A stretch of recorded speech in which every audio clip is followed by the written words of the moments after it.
তো hello' guys, কি খবৰ চবৰে? আশা কৰোঁ ভালেই আছে। আজি গৈ আছোঁ মই জুৰিয়া এক্সাম চেণ্টাৰত। আজি হাই ছেকেণ্ডেৰী প্ৰথম এক্সাম আৰম্ভ হৈ আছে। মোৰ সৰু ভাই প্ৰথম এক্সাম দিব, তো তাক সাহস দিবৰ কাৰণে মই তাৰ লগত গ'লো। তো আহি চাওঁ বহুত ভিৰ লাগি গৈছে ইয়াত। চবৰে গাৰ্জেন লগত আহিছে আৰু লাহে লাহেকৈ ছাত্ৰ ছাত্ৰীৰ ভিতৰত এণ্ট্ৰি হৈ আছে। তো চবৰে টেনশ্যন এটাই, কি পঢ়িছে, কেনেকুৱা কুৱেশ্যন আহে। চ' ফাইনেলি চব ছাত্ৰ ছাত্ৰীৰ এণ্ট্ৰি হ'ল। এতিয়া আমি চব গাৰ্জেন মিলি ইয়াত ৱেইট কৰি আছোঁ তেখেতৰ পৰীক্ষা কেনেকুৱা হ'ল তেখেতৰ মুখেৰে জানিবলৈ। আহক সুধি তেখেতৰ পৰা জানো কুৱেশ্যন কেনেকুৱা আছিল, হাৰ্ড আছিল নে ইজি আছিলে।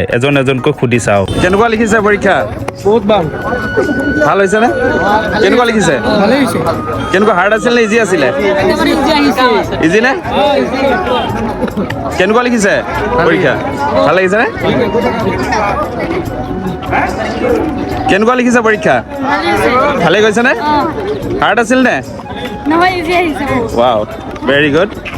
তো চব ছাত্ৰ ছাত্ৰী কৈ আছে যে ইজি আহিছে, একদম ভাল লাগিছে লিখি। কেনেকুৱা লিখিছে পৰীক্ষা? ভাল হৈছে নে? একদম ইজি আছিলে।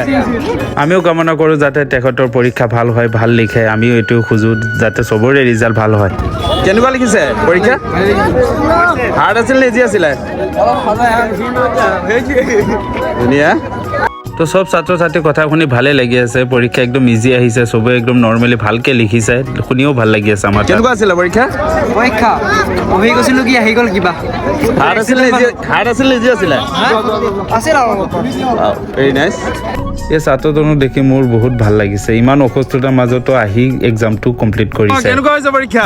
বহুত ভাল কেনেকুৱা লিখিছা? ভাল লিখিছা নে? চ' ফাইনেলি গাইজ, আজি ইমানতে এক্সাম সামৰণি হৈছে। তো দোৱা কৰিব চবৰ কাৰণে যাতে চবেই এক্সামটো পাছ কৰিব পাৰে, চবেই যাতে ৰিজাল্টটো ভাল আনিব পাৰে, চবৰ কাৰণেই দোৱা কৰিব। থেংক ইউ ছ' মাচ। তো আজি ইমানতে সমাপ্ত কৰিলোঁ। আকৌ আহিম নতুন এটা টপিক লৈ।